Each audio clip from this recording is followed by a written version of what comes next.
করে আল মদিনা থেকে দারুল উলুম, আমরা দারুল উলুম ইন্টারন্যাশনাল ক্যাডেট মাদ্রাসা হিসেবে আমরা পরিচালনা করে যাচ্ছি। আপনাদের সকলের দোয়ার বরকতে এই মাদ্রাসা আল্লাহ তাআলার অশেষ রহমত এবং দয়ার বরকতে এই মাদ্রাসা এখন পড়াশোনা পড়ালেখা সব দিক দিয়ে অনেক সুনামের সঙ্গে এগিয়ে যাচ্ছে। এই মাদ্রাসার প্রতি সকলে নেক নজর রাখবেন এবং পড়াশোনা কতটুকু হচ্ছে, আপনাদের সন্তান যারা রয়েছে, নাতি যাদের রয়েছে, মাদ্রাসার সঙ্গে সম্পর্ক রেখে মাদ্রাসাতে পড়াশোনা করানোর চেষ্টা করবেন ইনশাআল্লাহ। এই পর্যায়ে সুদূর কুষ্টিয়া থেকে আগত হযরত হাফেজ মাওলানা মুফতি সানাউল্লাহ হাফিজাহুল্লাহ, সুদূর কুষ্টিয়া থেকে আগত কুষ্টিয়া জগতি কেন্দ্রীয় জামিয়া মসজিদের সম্মানিত খতিব হযরত হাফেজ মাওলানা মুফতি সানাউল্লাহ হাফিজাহুল্লাহ হযরতকে ওনার গুরুত্বপূর্ণ তাকরীর উপস্থাপন করার জন্য সবিনীত অনুরোধ করছি।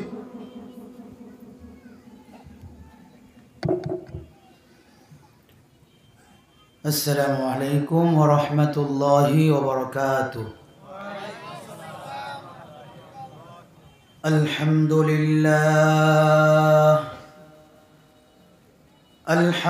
لله نحمده ونستعينه ونستغفره ونعوذ بالله من شرور أنفسنا ومن سيئات أعمالنا، من يهده الله فلا مضل له ومن يضلله فلا هادي له،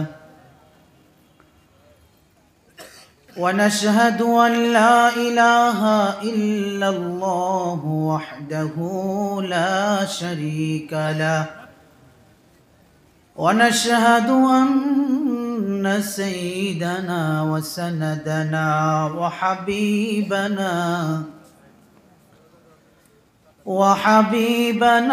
وطبيبنا ومرشدنا ومولانا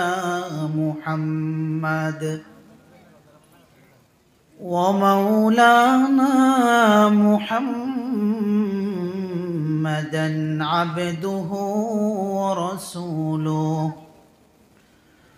صلى الله تعالى عليه وعلى آله وأصحابه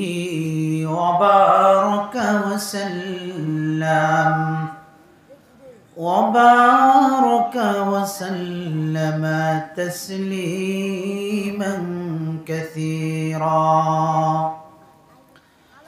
أما بعد، فأعوذ بالله من الشيطان الرجيم. بسم الله الرحمن الرحيم.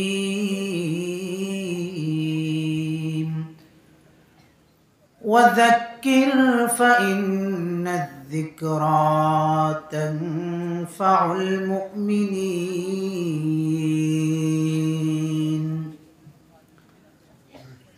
وقال النبي صلى الله عليه وسلم: اتق المحارم تكن أعبد الناس، أو كما قال عليه الصلاة والسلام. সকলে দরুদ পড়েন আমার সাথে। اللهم صل على محمد وعلى آل محمد كما صليت على إبراهيم وعلى آل إبراهيم إنك حميد مجيد اللهم بارك على محمد وعلى آل محمد كما باركت على إبراهيم وعلى آل إبراهيم إنك حميد مجيد بلغ العلا بكماله جڑے بلغ العلا بكماله كشف الدجى بجماله بلغ العلا بكماله كشف الدجى بجماله حسنت جميع خصاله صلوا عليه سبحانك لا علم لنا إلا ما علمتنا إنك أنت العليم الحكيم الحمد لله দারুল উলুম ইন্টারন্যাশনাল ক্যাডেট মাদ্রাসা ও মারকাজুত তালিম মহিলা মাদ্রাসা কর্তৃক আয়োজিত হাফেজ ছাত্রদের পাগড়ি প্রদান উপলক্ষে মহতি মজলিসের সম্মানিত সভাপতি জাতির মাথার মুকুট হযরত উলামায়ে কেরাম সম্মুখপানে সমবেত দিন প্রিয় ইসলাম প্রিয় মুআজ্জাজ মুকাররম হযরত মুরব্বিয়ান আযম বেরাদারান ইসলাম আজিজ তুলাবা পর্দার আড়াল থেকে আলোচনায় শামিল আমার মা বোনেরা বিশ্বজগতের মালিক বিশ্ব প্রতিপালকের বিশ্ব দরবারে আলিশান শুকর গুজার করতেছি যে রব্বে করিম আমাদেরকে মহতি বরকতি মজলিসে গুনাহ মাফের মজলিসে ফেরেশতাদের বৈঠকে নিজেকে আল্লাহর কাছে দামি মানানোর মজলিসে আমাদেরকে আসার বসার তৌফিক দান করেছেন। দীপ্ত কণ্ঠে মুসলমানের কণ্ঠে হৃদয়ের সবটুকু আবেগ উচ্ছ্বাস অনুভূতিকে উজাড় করে দিয়ে মোহব্বতের সাথে ভক্তি ভরে সমস্বরে একসাথে সকলেই বলি আলহামদুলিল্লাহ। মুহতারাম হাজিরিন, এত ভূমিকা এত এদিক সেদিক করার সময় আমার হাতে নাই। আমাকে একটি নির্দিষ্ট টাইম বেঁধে দেওয়া হয়েছে, আমার শিডিউল নির্দিষ্ট। তো আমি যে একটি আয়াত তেলাওয়াত করেছি, আয়াত এবং হাদিসকে সামনে রেখে এই সংক্ষিপ্ত সময়ে সংক্ষিপ্ত আকারে কিছু কথা আপনাদের কানে পৌঁছে দেওয়ার এরাদা রাখি।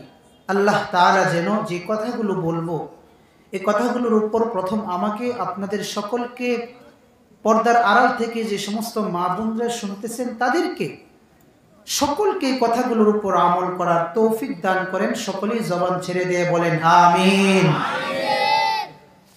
আমি আপনাদের খেদমতে কোরআনে কারীমের ৫১ নম্বর সূরা ২৬ পারার সর্বশেষ সূরা ৫৫ নম্বর আয়াত আপনাদের সামনে তেলাওয়াত করেছি। তিরমিজি শরীফে ৫৬ নম্বর হাদিস আপনাদের সামনে উপস্থাপন করেছি। আয়াত এবং হাদিসকে সামনে রেখে কিছু কথা বলবো। মুহতারাম হাজিরিন, রাসূলুল্লাহ সাল্লাল্লাহু আলাইহি ওয়াসাল্লামের জামানায় সাহাবায়ে কেরাম রিজওয়ানুল্লাহি তাআলা আলাইহিম আজমাইন ওনাদের আদত ছিল, অভ্যাস ছিল যে তারা আল্লাহর রাসূলের কাছ থেকে নিজের ইচ্ছায় নসিহত শুনতেন। সুবহানাল্লাহ বলবেন না? নিজের ইচ্ছায় নসিহত শুনতেন। আল্লাহর রাসূলকে বলতেন, ইয়া রাসূলুল্লাহ, আপনি আমাদেরকে কিছু নসিহত করেন, কিছু উপদেশ দেন। রাসূলুল্লাহ সাল্লাল্লাহু আলাইহি ওয়াসাল্লামের কাছ থেকে চেয়ে চেয়ে তারা নসিহত নিতেন। আল্লাহর রাসূল সাল্লাল্লাহু আলাইহি ওয়াসাল্লামও তাদেরকে তাদের অবস্থা, তাদের ডিমান্ড, তাদের চাহিদা অনুযায়ী, তাদের অবস্থা অনুযায়ী আল্লাহর রাসূল সাল্লাল্লাহু আলাইহি ওয়াসাল্লাম তাদেরকে নসিহত করতেন। আপনারা দেখতে পাবেন, আমরা এখনও দেখি, এখানে যারা মুরব্বীরা আছেন তারাও দেখছেন, এটা আরও ২০-২৫ বছর আগে যখন এত আর্টিফিশিয়াল এত কিছু ছিল না, এত যন্ত্রপাতির যখন আবিষ্কার হয় নাই, ডাক্তাররা হাতে হাত দিয়ে রোগীর রোগে রোগে হাত দিয়ে, হাতের বিভিন্ন জায়গায় হাত দিয়ে ডাক্তাররা অনুমান করতে পারতো যে এই রোগীর এই সমস্যা। কথা বলেন ঠিক না বেঠিক? বলতে পারতো। বিভিন্ন পার্টস এগুলোতে হাত দিয়ে তারা সিমটম দেখে বলে ফেলতো যে রোগীর এই রোগ আছে। অথবা কখনো কখনো তারা জিহ্বা বের করতে বলতো রোগীদেরকে, রোগীরা জিহ্বা বের করতো। তো ডাক্তার জিহ্বার মধ্যে বিভিন্ন সিমটম, বিভিন্ন জিনিস দেখে বলতে পারতো যে রোগীর এই সমস্যা, তার এই সমস্যা থেকে উত্তরণের একটাই পথ, এমন মেডিসিনটা তাকে প্রয়োগ করতে হবে। যদি ওই মেডিসিনটা তারা ব্যবহার করে তাহলে ওই রোগী এই রোগ থেকে মুক্তি লাভ করবে। তো আল্লাহর রাসূল সাল্লাল্লাহু আলাইহি ওয়াসাল্লামও তো মহা ডাক্তার। কথা বলেন ঠিক না বেঠিক? দুনিয়ার যে সমস্ত ডাক্তাররা আছে তারা তো বাহ্যিক রোগ নির্ণয় করে, তারপরে মেডিসিন প্রয়োগ করে। কিন্তু আমার আপনার নবী মুহাম্মদুর রাসূলুল্লাহ সাল্লাল্লাহু আলাইহি ওয়াসাল্লাম যেমন বাহ্যিক দেহের ডাক্তার, আল্লাহর রাসূল ঠিক তেমনি ভাবে কলবের দেহের ডাক্তার। কথা বলেন ঠিক না বেঠিক? রাসূল কলব পরিষ্কার করতেন, কলবের মধ্যে মেডিসিন লাগাইতেন। কেউ কেউ এসে নসিহত চাইতো, আল্লাহর রাসূল কারোর জন্য একটা নসিহত দিতেন, কারোর জন্য দুইটা দিতেন, কারোর জন্য চারটা পাঁচটা নসিহত দিতেন। এক ব্যক্তি আল্লাহর রাসূলের কাছে আসছে, কথাগুলো খুব খেয়াল করবেন। আমি কিন্তু শুরুতেই বলেছি একটি কথা, যে সাহাবারা রাসূলের কাছ থেকে চেয়ে চেয়ে নসিহত নিতেন, উপদেশ নিতেন, বলতেন রাসূল আমাদেরকে উপদেশ প্রদান করুন। এক গ্রাম্য ব্যক্তি আসছে, আয়েশা আল্লাহ রাসূলকে বলতেছে, ইয়া রাসূলুল্লাহ আমাকে কিছু নসিহত করুন। জা রাজুলুন ইলান নবী সাল্লাল্লাহু আলাইহি ওয়াসাল্লাম ফাকাল,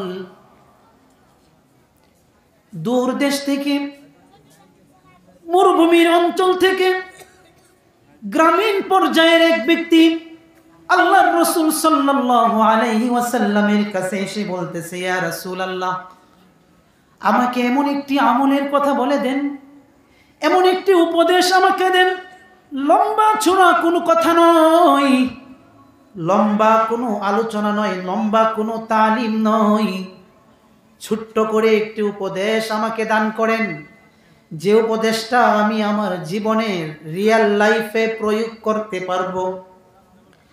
লা তুকসির, বেশি করে দিয়েন না, লাআল্লি আইহি, ইয়া রাসূলুল্লাহ যে নসিহতটা আপনি আমাকে করবেন ছোট্ট করে করবেন, যাতে করে আমি মুখস্থ করতে পারি, আত্মস্থ করতে পারি, লম্বা কোনো নসিহত নয়।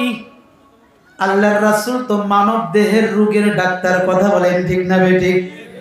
রাসূল তো সাহাবীদের অবস্থা আজ করতে পারতেন, কার জন্য কি মেডিসিন দিতে হবে, কাকে কি ওষুধ দিতে হবে।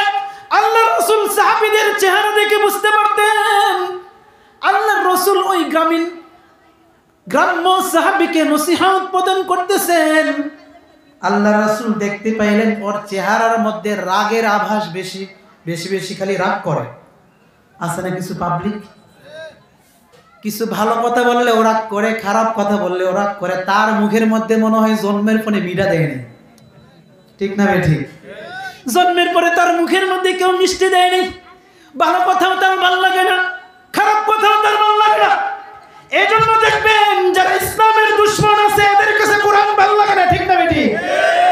এদের কাছে নবীর হাদিস ভালো লাগে না। এরা কোরআনকে নিয়ে বিশুদ্ধার করে, আল্লাহর নবীর হাদিসকে নিয়ে বিশুদ্ধার করে, কারণ এদের জবান নষ্ট হয়ে গেছে, এদের আকল নষ্ট হয়ে গেছে। আল্লাহর রাসূল সাল্লাল্লাহু আলাইহি ওয়াসাল্লাম তো মানব দেহের কলবের ডাক্তার। আল্লাহর রাসূল সাল্লাল্লাহু আলাইহি ওয়াসাল্লাম মেডিসিন প্রয়োগ করতেছেন, বলতেছেন সাহাবা তোমার জন্য অন্য কোনো নসিহত নাই, লা তাগদাব, রাগ কইরো না। সাহাবী আবার বলে, ইয়া রাসূলুল্লাহ আরেকটা নসিহত করেন। আল্লাহর রাসূল এবারও বলেন লা তাগদাব, তিনবার প্রশ্ন করছে নসিহতের বিষয়ে। আল্লাহর রাসূল তিনবারই বললেন সাবধান, মুসলিম ভাই, কাফের ভাই, তাদের সাথে তুমি কখনো রাগারাগি করবে না। আল্লাহু আকবার। রাসূল মেডিসিন দিতেছেন, কখনো একটা নসিহত করছেন, কখনো দুইটা তিনটা নসিহত করছেন। হযরত আবু হুরায়রা রাদিয়াল্লাহু তাআলা আনহু থেকে একটি হাদিস বর্ণিত। আরেক বেদুন ব্যক্তি আল্লাহর রাসূলের কাছে আসছে, এসে বলতেছে, ইয়া রাসূলুল্লাহ, শর্টকাট আমল চাই। আমি মরুভূমিতে কাজ করি, সাহিবুস সাহরা, মরুভূমির বাসিন্দা, উট চড়ায়, ছাগল চড়ায়, মেষ চড়ায়। আমি ছাগল চড়াই, মেষ চড়াই। আমার কাছে একটা জিনিস খুব দৃষ্টিকটু লাগতেছে, যদি বলি কথাগুলো মানবেন ইনশাআল্লাহ? কারা কারা মানবেন হাত তুলে বলেন নারায়ে তাকবীর। আমার মনে হয় এই মাজলিসটাকে আল্লাহ তাআলা কবুল করছেন, আমিন বলবেন না? দেখেন না, একটু আগেও মানুষ ছিল না, এখন কিন্তু পুরো প্যান্ডেল ভরে গেছে।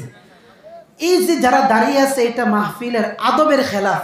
এজন্য আমি আপনাদেরকে বলি, আপনারা এই সুন্দর জায়গায় আরাম করবেন, আর আমার ভাইয়েরা দাঁড়িয়ে দাঁড়িয়ে থাকবে, এরা তো সুন্দর দেখা যায় না। এজন্য আপনারা সামনের দিকে আসেন। লা ইলাহা, জি সামনে একটা বাচ্চা হয়ে গেছে, নাম ফাতেমা। লা ইলাহা, সামনে সামনে সামনের দিকে আসেন, হরকতে বরকত হয়। সামনের দিকে চলে আসেন। লা ইলাহা, জোরে লা ইলাহা, লা ইলাহা, লা ইলাহা ইল্লাল্লাহু মুহাম্মাদুর রাসূলুল্লাহ। জি ভাই, আপনাদের কি বসে শুনতে ভালো লাগে না? সামনে আসেন না, সামনে এসে বসে যান। আপনাদের জন্য এত সুন্দর সামিয়ানার ব্যবস্থা করা হয়েছে, কেন দাঁড়িয়ে থাকবেন? বসে বসে আল্লাহর কথাগুলো শোনেন। দেখেন না, আল্লাহর কথা, রাসূলের হাদিসের বাঁকে বাঁকে, লাইনের ফাঁকে ফাঁকে আল্লাহ তাআলা কত মজা দিয়েছেন, যদি শুনেন তাহলে বুঝতে পারবেন। আল্লাহু আকবার। তো যে কথাটা বলতেছিলাম ভাইজানরা আমার, মরুভূমির এক বেদুন ব্যক্তি সাহাবী আল্লাহর রাসূলের কাছে আসছে, আয়েশা বলতেছে, ইয়া রাসূলুল্লাহ সাল্লাল্লাহু আলাইহি ওয়াসাল্লাম, শর্টকাট জান্নাতে যাওয়ার টেকনিক বলে দেন, আমল বলে দেন। দুল্লানি আলা আমাল ইদা আমিলতুহু দাখালতুল জান্নাহ। এমন কিছু আমল আমাকে বাতলিয়ে দেন, যে আমলগুলো করব আর করার পরে মৃত্যুবরণ করব, মৃত্যুবরণ করার পরে কবরে নামানো হবে, সুয়াল জবাব করা হবে, 3 প্রশ্ন করা হবে, প্রশ্ন করার সাথে সাথে উত্তর দিয়ে দিব। এমন শর্টকাট টেকনিক আমাকে বলে দেন।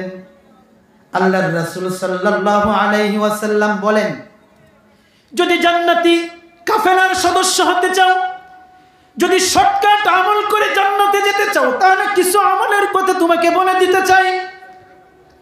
সাহাবী বলে, ইয়া রাসূলুল্লাহ, হ্যাঁ হ্যাঁ, শর্টকাট আমল বলেন। আল্লাহর রাসূল তাকে কয়েকটা নসিহত করেন। 1 নাম্বার, তা'বুদুল্লাহ, আল্লাহু আকবার, তা'বুদুল্লাহ ওয়ালা তুশরিক বিল্লাহি শাইআ। এক আল্লাহর তাওহীদের স্বীকৃতি দিবা, শিরিক মুক্ত তাওহীদ। এক আল্লাহকে এক আল্লাহ বলে স্বীকার করবা, সাবধান। তাওহীদের স্বীকৃতি দিতে গিয়ে কিন্তু কাফের মুশরিকদের মারপেসের মধ্যে পইরা নিজের ঈমানকে কখনো নষ্ট করবা না। 1 নাম্বার, শিরিক মুক্ত তাওহীদের স্বীকৃতি দিবা। 2 নাম্বার, ওয়া তুকিমাস সালাতাল মাফরুজা, এই ফরজ যে নামাজ যেগুলো আছে ঠিকঠাক মতো আদায় করবা। ওয়া তাসুমা রমাজান, রমজানের রোজা রাখবা। ওয়া তুআদ্দিয়াজ যাকাতাল মাফরুজা, ফরজ যদি যাকাত তোমার উপরে ওয়াজিব ফরজ হয়ে যায়, তাহলে সময় মতো যাকাত প্রদান করবা। কয়টা আমল হইল? সবাই বলেন কয়টা? 4টা। মাশাআল্লাহ, আপনারা মনোযোগী শ্রোতা, আলহামদুলিল্লাহ বলেন। 4টা।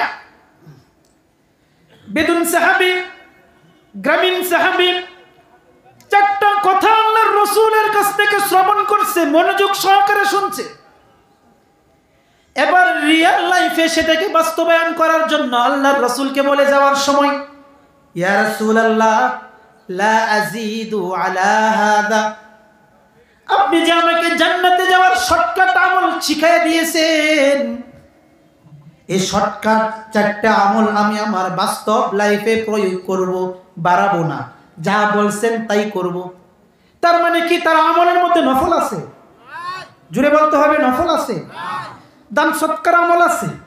নফল কোনো আমল নেই, সব ফরজ আমল। সাহাবী বলে বেশ কম করব না, যা বলছেন তাই করব। আল্লাহর রাসূল আশপাশ সাহাবীদেরকে লক্ষ্য করে বলেন, দেখো না এই সাহাবী তার 4টা আমল নিয়ে বাড়ির দিকে ফিরে যাইতেছে। ও আমার সাহাবারা, দুনিয়ার বুকে যদি কোন জান্নাতি মানুষ দেখতে চাও, দুনিয়াতে জান্নাতি মানুষ দিকে যদি মনটাকে তৃপ্ত করতে চাও, তাহলে এই সাহাবার দিকে একটু লক্ষ্য করে তাকাও। 4 আমল নিয়ে নিজের লাইফে এটাকে প্রয়োগ করার জন্য মুজাহাদা করেছে, আজম বিল জজম করেছে। এই মানুষটা যদি এই 4টা কাজের উপর নিজের জীবনটাকে চালাইতে পারে, তাহলে দুনিয়াতে একজন জান্নাতি সাহাবীতে পরিণত হয়ে যাবে। আমি এতক্ষণ যে কথাটা বলতেছিলাম, বুঝে থাকলে বলেন তো, এটা কি রাসূল নিজের থেকে নসিহত করেছেন নাকি সাহাবী নসিহত চাইছে? মাশাআল্লাহ। আমার 1 নম্বর কথা, সাহাবী মাঝে মাঝে আল্লাহর রাসূলের কাছে নসিহত চাইতো। আল্লাহর রাসূল দেহের রূপ অনুযায়ী তাদেরকে নসিহত করতেন। আবার কখনো কখনো আল্লাহর রাসূল সাহাবীদেরকে ডেকে ডেকে নসিহত করতেন। আল্লাহু আকবার বলবেন না? রাসূল সাহাবীদেরকে ডাক দিতেন, এই কে আছো, আসো আসো, আমি তোমাদেরকে কিছু নসিহত করতে চাই। তিরমিজি শরীফের 56 নম্বর হাদিস, হযরতে আবু হুরায়রা রাদিয়াল্লাহু তাআলা আনহু বলেন, আল্লাহর নবী মুহাম্মদুর রাসূলুল্লাহ সাল্লাল্লাহু আলাইহি ওয়াসাল্লাম একদিন ডাক দিয়ে বলতেছে, আমি কিছু আমল তোমাদেরকে শিক্ষা দিতে চাই, কিছু কালিমার কথা আমি তোমাদেরকে বলে দিতে চাই। কে আছো এই কালিমাগুলোকে গ্রহণ করবে? 5টি তালিম আমি তোমাদেরকে দিতে চাই, কে আছো 5টা তালিম গ্রহণ করবা? 5টা শিক্ষা কে নিবা? রাসূল বলেন, মান ইয়ামালু বিহিন্না আও ইউআল্লিমু মান ইয়ামালু বিহিন্না। নিজে আমল করবা, অথবা তুমি নিজে আমল করতে পারো না, তোমার সমস্যা আছে, অসুস্থতা আছে, তোমার মধ্যে অপারগতা আছে, তুমি আমল করতে পারতেছো না, এমন ব্যক্তিকে তুমি শিক্ষা দিবা যাতে নাকি এই আমলগুলো করবে। এমন কেউ আছো? আল্লাহর নবী সাল্লাল্লাহু আলাইহি ওয়াসাল্লাম বলেন, কে আছো, কে আছো? হযরতে আবু হুরায়রা রাদিয়াল্লাহু তাআলা আনহু হাতটাকে আস্তে আস্তে উপরের দিকে উত্তোলন করে বললেন, ইয়া রাসূলুল্লাহ, আপনি যে 5 আমলের শিক্ষা দিতে চান, সেই 5 আমল আমি আবু হুরায়রা গ্রহণ করতে প্রস্তুত আছি। কয় আমল? 5 আমল। রাসূল ডেকে ডেকে নসিহত করতেছেন। আমার আলোচনার ভিতরে ঢুকতে চাইলে একটু আবু হুরায়রা রাদিয়াল্লাহু আনহুর পরিচয়টা আপনাকে জানতে হবে, না হলে মজা পাবেন না, মজা আপনি পাবেন না। আবু হুরায়রা রাদিয়াল্লাহু তাআলা আনহু কে? হযরতে আবু হুরায়রা রাদিয়াল্লাহু তাআলা আনহু 7ম হিজরিতে খাইবর যুদ্ধের পরে ইসলাম গ্রহণ করেছেন। সুবহানাল্লাহ বলবেন না? আল্লাহর রাসূলের ইন্তিকাল হয়েছে 11তম হিজরিতে। 7ম, 8ম, 9ম, 10ম, 11, কত হলো? 5 বছর। 11তম হিজরিতে আল্লাহর রাসূলের ইন্তিকাল হয়েছে। এই 7 থেকে 11 পর্যন্ত আবু হুরায়রা রাদিয়াল্লাহু তাআলা আনহু মোট 5 বছর রাসূলের সান্নিধ্য অর্জন করেছেন। সুবহানাল্লাহ বলবেন না? অনেক সাহাবা তো এমন ছিল যারা দীর্ঘদিন পর্যন্ত আল্লাহর রাসূলের সুহবতে থাকছেন। অনেকেই তো এমন ছিল দীর্ঘ বছর রাসূলের সুহবতে কাটাইছেন, কিন্তু মাত্র 5 বছর এক সাহাবী আবু হুরায়রা রাদিয়াল্লাহু আনহু নামক সাহাবী মাত্র 5 বছর রাসূলের সুহবত অর্জন করছেন। কিন্তু তার মাকাম কোন পর্যায়ে গেছে এটা আলোচনা করে তারপরে আমি আমার আলোচনায় ঢুকবো ইনশাআল্লাহ। হযরতে আবু হুরায়রা রাদিয়াল্লাহু তাআলা আনহু, ওনার বাড়ি ইয়ামান দেশের বসবাসরত এক ব্যক্তি। ইয়ামান থেকে তিনি শুনতে পাইলেন মদিনার মধ্যে মহামানব নামে একজন নবীর আবির্ভাব হয়েছে, যাকে সাদেক মুসাদ্দাক, যে নবী সত্যবাদী নবী, মুসাদ্দাক যার কথাকে সত্যায়ন করা হয়। শুধু এক মুসলমান আরেক মুসলমানের কথা সত্যায়ন করে না, মুসলমানই শুধু নবীর কথাকে সত্যায়ন করে না, মক্কার কাফের ইহুদি নাসারা খ্রিস্টানরা পর্যন্ত যে নবীকে উপাধি দিয়েছে আমিন, যে নবীকে উপাধি দিয়েছে আমিন, বিশ্বাসী নবী, উপাধি ওয়ালা নবী, এই নবীকে দেখার জন্য আবু হুরায়রার মন পাগল হয়ে গেছে, অথচ ইসলাম গ্রহণ করেন নাই। হযরতে আবু হুরায়রা রাদিয়াল্লাহু তাআলা আনহু ইয়ামান থেকে আল্লাহর নবীর সুহবত অর্জন করার জন্য আসলেন। মনে বড় তামান্না, মনে বড় ইচ্ছা যে আল্লাহর রসুলের সুহবত অর্জন করে এতদিন পর্যন্ত যে অপসংস্কৃতি কুফর শিরিকের মধ্যে লিপ্ত ছিলাম, কুফর শিরিকের সকল ভ্রান্ত মতবাদ বর্জন করে ইসলামের সুশীতল ছায়াতলে আশ্রয় গ্রহণ করব। হযরত আবু হুরায়রা রাদিয়াল্লাহু তাআলা আনহু আসতেছেন, আল্লাহর নবী সাল্লাল্লাহু আলাইহি ওয়াসাল্লামের কাছে আসলেন। আল্লাহর নবীর চেহারা দেখে উনি পাগল হয়ে গেছেন। আহা, এত সুন্দর চেহারা মানুষ হয় বুঝি? আল্লাহু আকবার। আল্লাহর রাসূলের চেহারার মায়ায় পড়ে গেছে। আবু হুরায়রা রাদিয়াল্লাহু তাআলা আনহু আল্লাহর নবী মুহাম্মদুর রাসূলুল্লাহকে বলতেছে, ইয়া রাসূলুল্লাহ, দূর সুদূর দেশ ইয়ামান থেকে মরুভূমি পাড়ি দিয়ে ধুলা মলিন চেহারা নিয়ে আপনার কাছে আসলাম। আপনার হাতে হাত রেখে ইসলাম গ্রহণ করে মুসলমানের কাতারে শামিল হতে চাই। আল্লাহর রাসূল তাকে ইসলামের কথা বলে না, ইসলাম গ্রহণ করার শপথ নেয়। আল্লাহর রাসূল তার মনটাকে আগে ইসলামের প্রতি আরো বেশি বেকুল করার জন্য কুরআন থেকে তেলাওয়াত করে শোনায়। হযরতে আবু হুরায়রা রাদিয়াল্লাহু তাআলা আনহুকে আল্লাহর নবী কোরআনের কথা, ইসলামের সুদর্শন সুন্দর সুন্দর বাণীগুলো আস্তে আস্তে তার কানে বলতেছে। আর আবু হুরায়রা রাদিয়াল্লাহু তাআলা আনহু আল্লাহর নবীর মুখ থেকে কথা শুনতেছে, তার মনটা বেকুল হইতেছে আর নিজেকে ঠিক রাখতে পারতেছে না। কারণ সূরা আনফালে আল্লাহ তাআলা বলে দেয়, ইন্নামাল মুমিনুনা আল্লাযীনা ইযা যুকিরাল্লাহ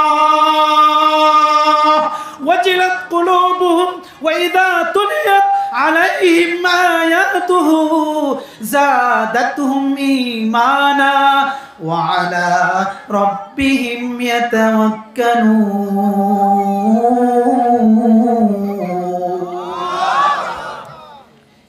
আবু হুরায়রার মন বেকুল হয়ে যাইতেছে, ইয়া রাসূলুল্লাহ, আর টিকতে পারতেছি না। আবু হুরায়রা, না না না, ইসলাম তো এভাবে গ্রহণ করা যায় না। ইন্নাল্লাহা ইউহিব্বুত তাওয়াবিন ওয়া ইউহিব্বুল মুতাতাহহিরিন। আবু হুরায়রাকে বলে, তুমি তো নাপাক, তুমি তো আগে কুফরি মতবাদের মধ্যে ছিলা। যারা কুফর শিরকের মতবাদে থাকে তারা হলো নাপাক। ইন্নামাল মুশরিকুনা নাজাস, তুমি নাপাক, এভাবে ইসলাম গ্রহণ করা যায় না, পবিত্র হতে হবে, পবিত্র হও তারপরে আসো। হযরত আবু হুরায়রা রাদিয়াল্লাহু তাআলা আনহু পবিত্র হয়ে গোসল তাহারাত পবিত্রতা অর্জন সেরে আল্লাহর রাসূলের হাতে হাত রেখে কালিমা পড়ে মুসলমান হয়ে গেলেন। হযরত আবু হুরায়রা খাইবর যুদ্ধের পরে মক্কা বিজয়ের আগে আল্লাহর নবীর হাতে হাত রেখে ইসলাম গ্রহণ করেছেন। আবু হুরায়রা ইয়ামান দেশ থেকে মদিনায় আসছেন, ইসলাম গ্রহণ করে আল্লাহর নবীর হাতে হাত রেখে বলে, ইয়া রাসূলুল্লাহ, মাতৃভূমি নিজের দেশকে ছেড়ে দিয়ে মদিনায় আসছি, আপনার কাছ থেকে যে তালিম শিক্ষা অর্জন করছি, আপনার চেহারার মধ্যে যে নূর আমি দেখতে পাইছি, এই নূরানি নূরওয়ালা চেহারাকে রাইখা আমি এক মুহূর্তের জন্য আমার নিজ মাতৃভূমি ইয়ামানে ফিরে যেতে চাই না। এই আবু হুরায়রা রাদিয়াল্লাহু তাআলা আনহু আল্লাহর নবীর এত কাছাকাছি ছিলেন। হযরতে আবু হুরায়রা রাদিয়াল্লাহু আনহুর ব্যাপারে বর্ণিত হয়েছে, মুহাদ্দিসিনে কেরাম বলেন হযরতে আবু হুরায়রা রাদিয়াল্লাহু তাআলা আনহু একাই 5374টা হাদিস বর্ণনা করেছেন। জোরে সোরে কি আল্লাহু আকবার বলা যাবে না? 5374টা হাদিস। যদি হাদিসের মুহাদ্দিসিনে কেরাম এখানে থাকেন তাহলে বুঝতে পারবেন যে রাসূলের জবান থেকে যে কথাটা রাসূল বলছেন হুবহু সেই কথাটাই বর্ণনা করা একজন মুহাদ্দিসের জন্য কতটা কঠিন। সেই আবু হুরায়রা রাদিয়াল্লাহু তাআলা আনহু নিজ একাই সবচাইতে বেশি হাদিস বর্ণনা করেছেন। আল্লাহু আকবার। অথচ কত সাহাবা এমন ছিল 15-20 বছর রাসূলের সান্নিধ্য অর্জন করেছেন, এত হাদিস বর্ণনা করতে পারেননি মাত্র 5 বছরে। হযরতে আবু হুরায়রা রাদিয়াল্লাহু তাআলা আনহুর ব্যাপারে সাহাবায়ে কেরাম প্রশ্ন করে, ইয়া আবু হুরায়রা এত হাদিস কেন তুমি বর্ণনা করো? আমরা তো রাসূলের সুহবতে এতদিন পর্যন্ত থাকলাম, তারপরেও তো আমরা এত হাদিস বর্ণনা করি না, তুমি কেন এত হাদিস বর্ণনা করো? হযরতে আবু হুরায়রা রাদিয়াল্লাহু তাআলা আনহু বলেন, আমি হলাম ইয়ামানের অধিবাসী, আপনারা কেউ মক্কা থেকে হিজরত করে মদিনায় আসছেন মুহাজির, আপনারা কেউ কেউ মদিনায় ব্যবসা বাণিজ্যে লিপ্ত থাকেন। যারা মদিনার আনসার যারা আছে এরা মদিনার মধ্যে চাষাবাদ করে, খেজুর বাগান করে, ক্ষেত খামারে কাজ করে। আমার তো এমন কোনো কাজ নাই, আমি শেষ জামানায় আল্লাহর রাসূলকে পাইছি, আমি চাই না আল্লাহর রাসূলের সুহবত বর্জন কইরা ক্ষেত খামার দুনিয়া তলব করার পিছনে পড়ে যাব, এটা আমি কখনো চাই না। এজন্য নিজেকে আমি সুপর্দ করে দিয়েছি। ও মুসলিম ভাইরা আমার, আপনাদের কাছে আমি রিকোয়েস্ট করি, জীবনে যদি উন্নতি করতে চান, নিজের ঈমানকে যদি আলোকিত করতে চান, নিজের আমলকে যদি সুন্দর করতে চান, একজন আহলুল্লাহ সুহবতওয়ালা বুজুর্গ ব্যক্তির কদম অনুসরণ করা ছাড়া কখনোই সম্ভব হবে না। এজন্য আমাদের বুজুর্গরা বলেন যে সুহবত অর্জন করো, বড় ব্যক্তিদের কাছে কাছে বারবার যাওয়া আসা করো। আমাদের বুজুর্গরা দোয়া করতেন, ইয়া রব তেরি উশাক সে হো মেরি মুলাকাত, ইয়া রব তেরি উশাক সে হো मेरी मुलाकात, कायम है जिनके फैसे ए अर्दो समावात। या अल्लाह, যাদের কারণে তুমি আসমান টিকিয়ে রাখলা, যাদের কারণে জমিনটা টিকিয়ে রাখলা, যাদের কারণে পাহাড়টা টিকিয়ে রাখলা, এমন আহলুল্লাহ সুহবতওয়ালা যারা আছে তাদের সাথে আমাদেরকে মিশাইয়া দাও। আল্লাহু আকবার। জীবনে একটা আজম করবেন, এই যে দারুল উলুম ইন্টারন্যাশনাল মাদ্রাসা প্রতিষ্ঠা হয়েছে, নিজে পারেন না তাতে কি হয়েছে, সন্তানকে পাঠান। এটা তো নবীর মাদ্রাসা, কথা বলেন ঠিক না বেঠি? নবীর মাদ্রাসা এটা।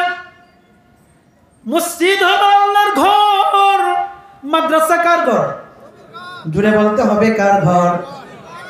আল্লাহর রাসূল সাল্লাল্লাহু আলাইহি ওয়াসাল্লাম আবু হুরায়রা রাদিয়াল্লাহু তাআলা আনহুকে কয় মাদ্রাসায় তো শিক্ষা দিয়েছেন, এই সমস্ত মাদ্রাসা থেকে আবু হুরায়রার মতো ব্যক্তি তৈরি হয়েছে। এই সমস্ত মাদ্রাসা থেকেই আলী কাররামাল্লাহু ওয়াজহার মতো ব্যক্তি তৈরি হয়েছে। এই সমস্ত মাদ্রাসা থেকে বড় বড় সাহাবা তৈরি হয়েছে, আবু হানিফা তৈরি হয়েছে, ইমাম শাফি তৈরি হয়েছে, ইমাম আহমদ ইবনে হাম্বল তৈরি হয়েছে, বড় বড় বুজুর্গ তৈরি হয়েছে। এই সমস্ত মাদ্রাসা থেকে বাংলার আহমদ শফি তৈরি হয়েছে, ঠিক না বেটি? এই সমস্ত মাদ্রাসা থেকে বাবুনগরী তৈরি হয়েছে। এই সমস্ত মাদ্রাসা থেকে বড় বড় আল্লাহর কুতুবরা তৈরি হয়েছে। যতদিন পর্যন্ত বাংলার জমিনে এই মাদ্রাসাগুলো টিকে থাকবে, ততদিন বাংলার জমিন টিকে থাকবে। যারা এই মাদ্রাসা নিয়ে চক্রান্ত করবে, মাদ্রাসাগুলোকে বন্ধ করার জন্য যারা উঠে পড়ে লাগবে, তাদেরকে বাংলার মানুষ ঠাঁই দিবে না। ঠিক না বেটি? বাংলার মানুষ তাদেরকে ঠাঁই দিবে না, তাদেরকে দেশ থেকে উৎখাত করে ছাড়বে। কারণ যারা নবীর আদর্শের উপর আঙ্গুল তুলতে চায়, বাংলার মানুষ তাদের আঙ্গুলগুলোকে বাংলার জমিনে আর দেখতে চায় না। হযরত আবু হুরায়রা রাদিয়াল্লাহু তাআলা আনহু সবচাইতে হাদিস বর্ণনা করে। সাহাবায়ে কেরাম বলে, ইয়া আবু হুরায়রা, এত কেন হাদিস বর্ণনা করো? কেন হাদিস বর্ণনা করি বুঝো না? এটা তোমরা তো চাষাবাদ করো, কেউ ব্যবসা বাণিজ্য করো, আমি তো আমার জীবনটা লাগাই রাখছি, নিজের জীবনটা ওয়াকফ করে দিয়ে দিচ্ছি আল্লাহর রসুলের জন্য। আল্লাহর রসুলের মুখ দিয়ে যখন যে কথাটা বের হয়, সে কথাটা নেওয়ার জন্য বারবার আল্লাহর রসুলের জবানের দিকে তাকিয়ে থাকি। আল্লাহর রসুলের জবান দিয়ে কোন কথাটা বের হইতেছে, আল্লাহর রসুলের জবান দিয়া কোন শব্দটা উচ্চারিত হইতেছে, এটা শোনার জন্য আল্লাহর রাসূলের জবানের দিকে তাকিয়ে থাকি, মনোযোগ সহকারে শ্রবণ করে। আমাদের বড়রা বলে, যারা মনোযোগ সহকারে কথা শ্রবণ করে তাদের কথাটা দিলের মধ্যে বসে। ঠিক না বেটি? এই জন্য দেখতে পাবেন মা বাবারা সন্তানদেরকে বলে, এই এদিক ওদিক তাকাতাকি করবি না, মনোযোগ দিয়ে পড়। ঠিক না বেটি? কন্যা কথা বলে না। আপনারা কি আমার ওয়াজ বুঝতেছেন? কারা কারা বুঝতেছেন দেখি তো? আল্লাহ তাআলা কবুল করেন, বলেন আমিন। আমরা আমাদের সন্তানদেরকে বলি না, এই মনোযোগ দিয়ে পড়। কারণ যে পড়াটা অমনোযোগের সাথে হয়, গাফলতের সাথে হয়, সেটা 20 মিনিট আধা ঘন্টার টাইম লাগায়া সেটা মুখস্থ করা যায় না। মনোযোগ দিয়া যে পড়াটা 2 মিনিটে মুখস্থ করা যায়। ঠিক না বেটি? এই জন্য মনোযোগ সহকারে শ্রবণ করা, মনোযোগ সহকারে শ্রবণ করলে সেই কথাটা ব্রেইনে ঢুকে। শুধু ব্রেইনে ঢুকে তা নয়, বরং এই কথাটা দিলের মধ্যে বারে বারে আসর করে। আল্লাহু আকবার। আবু হুরায়রা বলেন, আমি বারে বারে আল্লাহর রাসূলের জবানের দিকে তাকিয়ে থাকি, ওনার মুখ দিয়ে কোন কথাটা উচ্চারিত হয় সেটা গ্রহণ করার জন্য আমি আগ্রহ নিয়ে বসে থাকি। আল্লাহর রাসূল যখন যে কথাটা বলেন, সেই কথাটা আমি কানের মধ্যে নেই, ব্রেনের মধ্যে বসাই, তারপরে বারে বারে সেটাকে বলি, জবান দিয়ে উচ্চারণ করি। শুধু কি জবান দিয়ে উচ্চারণ করি তা নয়, বরং এটাকে আমি আমার রিয়াল লাইফেও সেটাকে প্রয়োগ করি। আল্লাহু আকবার। এজন্য আবু হুরায়রা রাদিয়াল্লাহু তাআলা আনহু যারা হাদিস বর্ণনা করেছেন তাদের মধ্যে সবচেয়ে বেশি হাদিস বর্ণনাকারী। তো আল্লাহর রাসূল বলেন, 5 জিনিস কে নিবা? আবু হুরায়রা বলে আমি। আল্লাহু আকবার বলবেন না? কারণ তিনি তো আল্লাহর রাসূলের কথা বারে বারে শ্রবণ করে। আবু হুরায়রা বলে আমি।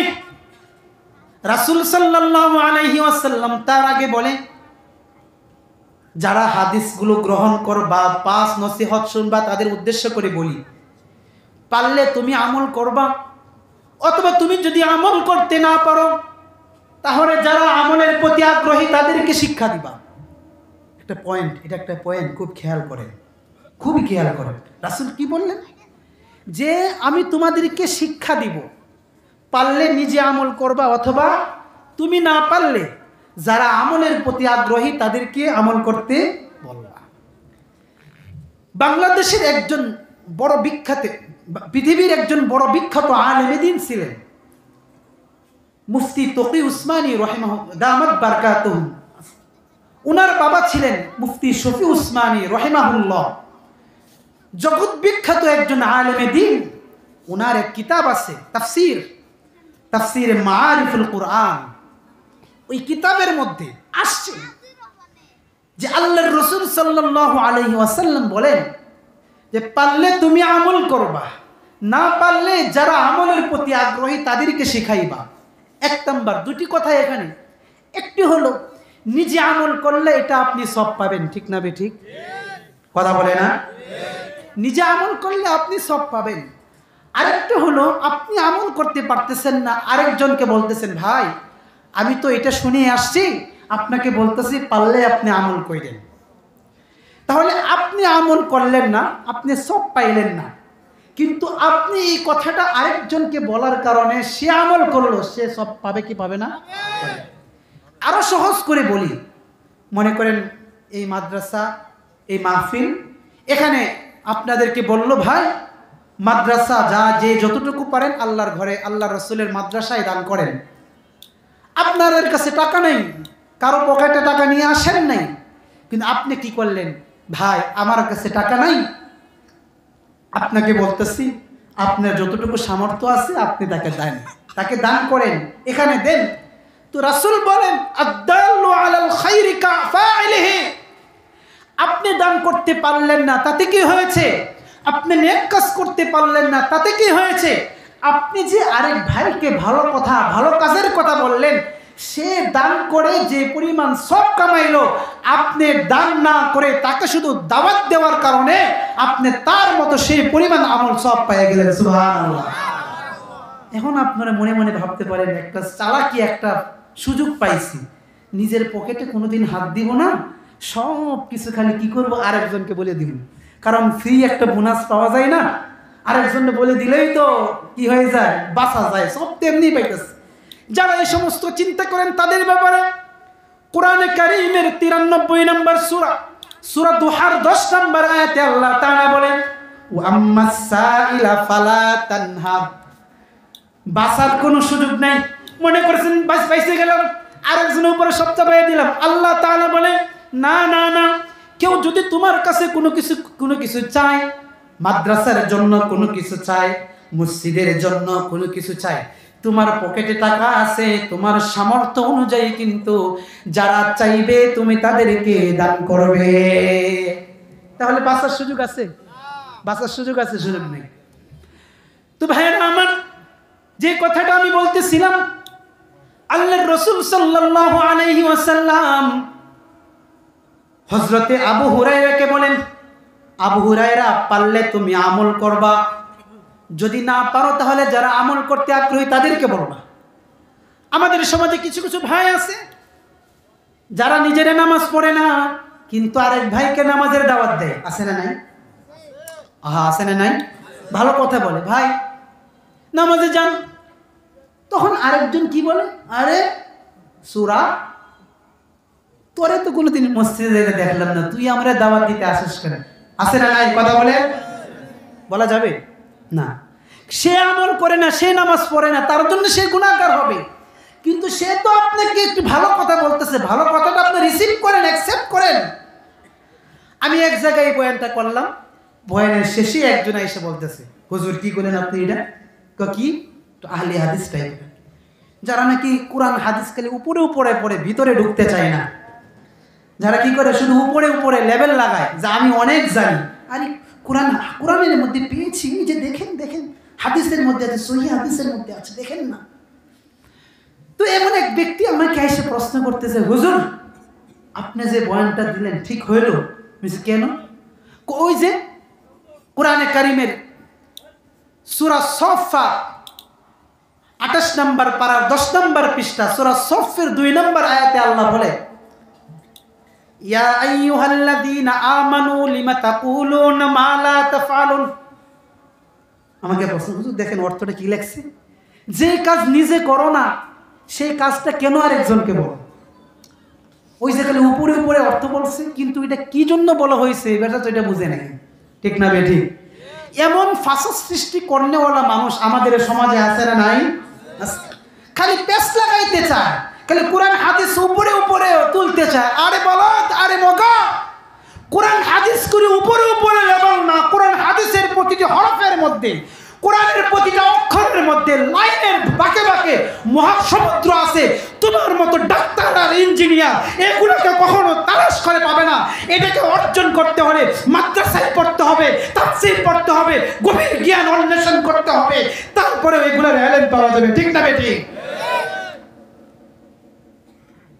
তো আমি বললাম, ভাই আপনি এটার অর্থ জানেন? কি অর্থ? এটা কি এই জন্যই বলা হয়েছে? এই জন্যই বলা হয় নাই? এটার পেছনে কাহিনী আছে, ইবনে কাসিরের তাফসীরের মধ্যে কাহিনী আসছে, এই কারণে বলা হয় নাই। যারা নাকি ওয়াদা ভঙ্গ করে, যারা নাকি ওয়াদা ভঙ্গ করে তাদের ব্যাপারে এই আয়াত নাযিল করা হয়েছে। আপনি কের মধ্যে কি বেশ লাগাইতেছেন? এই জন্য ভাইরা আমার, আপনি নেক আমল করেন অথবা না করেন কোনো সমস্যা নাই।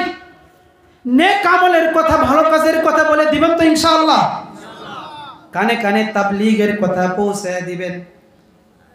তো আল্লাহর রাসূল সাল্লাল্লাহু আলাইহি ওয়াসাল্লাম আবু হুরায়রাকে 5টা নসিহত করে, সময় তো নাই, আমাকে টাইম দিয়েছিল 15 পর্যন্ত, গেছে গা 22। হযরতও চলে আসছেন, আর বলার সুযোগ নাই, শুধু সংক্ষেপে বলে যাই। 5টা নসিহত করছেন আল্লাহর নবী সাল্লাল্লাহু আলাইহি ওয়াসাল্লাম। আবু হুরায়রাকে বলে, ইয়া আবা হুরায়রা ইত্তাকিল মাহারিম তাকুন আবুদান নাস। 1 নাম্বার কাজ হলো যত গুনাহ আছে সকল গুনাহ থেকে বেঁচে থাকবা, তাহলে দুনিয়ার বুকে সবচাইতে দামি মানুষে পরিণত হবে। আল্লাহু আকবার বলেন। কি ছাড়তে হবে? গুনাহ ছাড়তে হবে।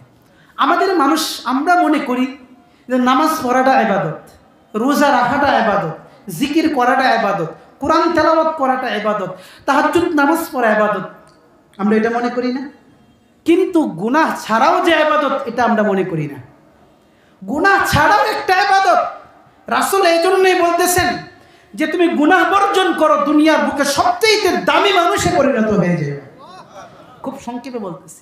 2 নাম্বার, ওয়ারদা বিমা কাসামাল্লাহু লাক তাকুন আগনান নাস। আল্লাহ তোমার রিজিকে যা রাখছেন, তোমার তকদিরে যা রাখছেন, এটাকে নিয়ম মাফিক মেনে নাও। আল্লাহর তকদির নিয়া, আল্লাহর রিজিক নিয়া কখনো বাহানা কইরো না, আরে আমার কপালে এটা কেন আসলো, এই কথা বলা যাবে না। যদি আল্লাহর সন্তুষ্টিতে মেনে নাও, তাহলে দুনিয়ার বুকে সবচেয়ে বড় ধনী হইবা। সুবহানাল্লাহ বলেন। আগনান নাস, বুখারী মুসলিম শরীফের মধ্যে আসছে, আল্লাহর রাসূল সাল্লাল্লাহু আলাইহি ওয়াসাল্লাম বলেন, সবচেয়ে ধনী ব্যক্তিকে, যার টাকা আছে সে সবচেয়ে ধনী আল্লাহর কাছে না।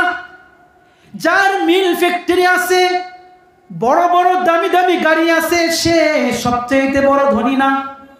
আল্লাহর রাসূল বলেন, আল্লাহর কাছে সবচাইতে বড় ধনী হইল ওই ব্যক্তি যার মনটা সবচাইতে বড়, সেই আল্লাহর কাছে সবচাইতে বড় ধনী। 3 নাম্বার, ওয়া আহসিন ইলা জারিক, ওয়া আহসিন ইলা জারিক। আমার সময় শেষ, 1 মিনিটে। ওয়া আহসিন ইলা জারিক তাকুন মুমিনা, প্রতিবেশীর সাথে ভালো ব্যবহার করবা, তাহলে পরিপূর্ণ মুসলমান হইতে পারবা। ওয়াহিব্বা লিন্নাস মা তুহিব্বু লিনাফসিকা, নিজের জন্য যা পছন্দ করো অপরের জন্য তাই পছন্দ করবা, পরিপূর্ণ মুসলমান হইতে পারবা। ওয়ালা তুকসিরিদ দিহ ফাইন্না কাসরাতাদ দিহকি তুমিতুল কলব। সর্বশেষ যে নসিহতটা আল্লাহর রাসূল সাল্লাল্লাহু আলাইহি ওয়াসাল্লাম করলেন, সেটা হলো যে কাজটা আমরা সব সময় করি, বেশি হাসাহাসি করবা না। বেশি হাসাহাসি করলে অন্তর মরে যায়। মুহতারাম হাজিরিন, আমি কয়েকটি অকুশল কথা আপনাদের কানে পৌঁছায় দিলাম। 5টি কথা। আল্লাহ তাআলা যেন আমাদেরকে যে কথাগুলো বললাম, এই কথাগুলোর উপর আমাকে আল্লাহ তাআলা প্রথম আমল করার তৌফিক দান করেন, আপনাদের সকলকেও যেন আমল করার তৌফিক দান করেন। এই বলে আমি আমার সংক্ষিপ্ত কথা এখানেই শেষ করছি।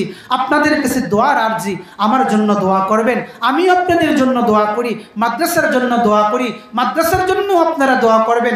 আর্থিক আপনারা যতটুকু সহযোগিতা করা দরকার, আর্থিকভাবে সময় দিয়ে যে যেভাবে পারবেন সহযোগিতা করবেন তো ইনশাআল্লাহ। আল্লাহ তাআলা আমাদেরকে কবুল করেন। আমি একটু সময় বেশি নিয়ে ফেলছি, সেজন্য আমি ক্ষমা প্রার্থী। ওয়া আখিরু দাওয়ানা আলহামদুলিল্লাহি রাব্বিল আলামিন। আসসালামু আলাইকুম ওয়া রাহমাতুল্লাহি ওয়া বারাকাতুহু।